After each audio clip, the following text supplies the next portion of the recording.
I've been a reporter for many years, and I have to say my jaw doesn't drop that often, but a couple of times in doing the reporting on this, my jaw was sort of on the floor. But first of all, my question was, what took so long here? And I think from the beginning, you see from some of the quotes I got in the boardroom that there were some members of the board. We have a former defense secretary saying, we're not going to leave this meeting until after midnight if that's what it takes to get a statement of 100% support for Les Moonves. And this is after the New Yorker article detailed multiple allegations of sexual harassment. Another director says, I don't care if 30 more women come forward. I don't care. That's not going to change my view. So they were locked down solidly behind him. How 6 weeks later did they fire him? Well, to put it in a nutshell, and this isn't the legal sense of this word, but in layman's terms, he was being blackmailed by one of the alleged victims. He was looking for a job in CBS for her, obviously to keep her quiet. He never told the board about this. He was at risk. If he was at risk, the company was at risk. He didn't tell anyone, and when the outside lawyers they hired to investigate found this out and told the board, even the most die-hard supporters were A, stunned, and B, agreed that he had to go. But another shocker is, a day before or two before the announcement, they were still going to pay him $90+ million to go away. And it was only when it became clear that more was going to become public that they finally said, okay, no, you can't have anything. David's with us. Yeah, hi, David.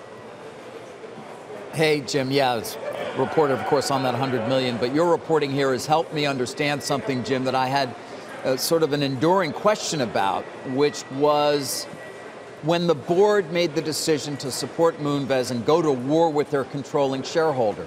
Granted, it was before the New Yorker article, but you and I both know there were plenty of rumors around out there for anybody to have heard if you were at least the least bit interested in terms of the possibility of that.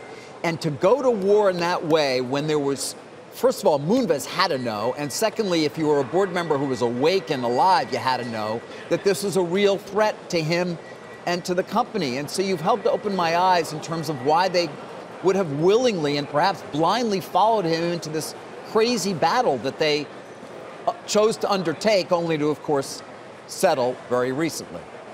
Well, I think you used exactly the right word, which is blind. I am confident that none of the directors, other than Moonves himself, knew how serious the situation was, that the New Yorker was pushing ahead with the article, that he was vulnerable, that he was in danger from the Me Too movement. I do not believe they knew that.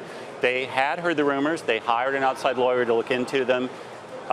He denied it. He claims he told about someone had gone to the LA police, but none of that was ever conveyed to the board. They loved this guy. They had known him for, in some cases, decades. They were at dinners with him. He was a gentleman. I mean, everybody except, his victims thought he was a great guy. And they just closed their ears and eyes to everything that was flying around out there and said, we are going to march off this cliff with him. And indeed, some of them told me that his willingness to do this proved to them they had nothing to hide, because why would you agree to do this if you have skeletons in your closet? But he had to know, though, that the lawyer who did that interview with him would eventually tell the board he never said anything about that LA report, right? Well, that's an enduring mystery, is exactly what that lawyer did know, what he did say, who he was telling it to, who he was really protecting. I mean, there are some major questions that lawyers can have to answer. So there is still some more there, but I am confident that the board members did not know.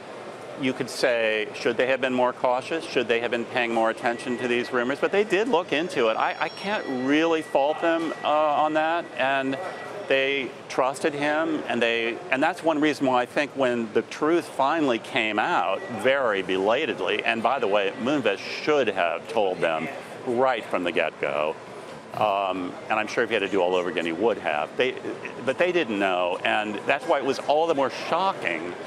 Can you imagine how those directors felt when they heard not only that somebody, the problem with paying somebody off somehow is A, you're conceding that there's merit to the charge, and B, you're then trying to hide it, and C, you don't tell about it. You then cover it up. That just compounds it. That is an unforgivable, multiply unforgivable conduct in a CEO.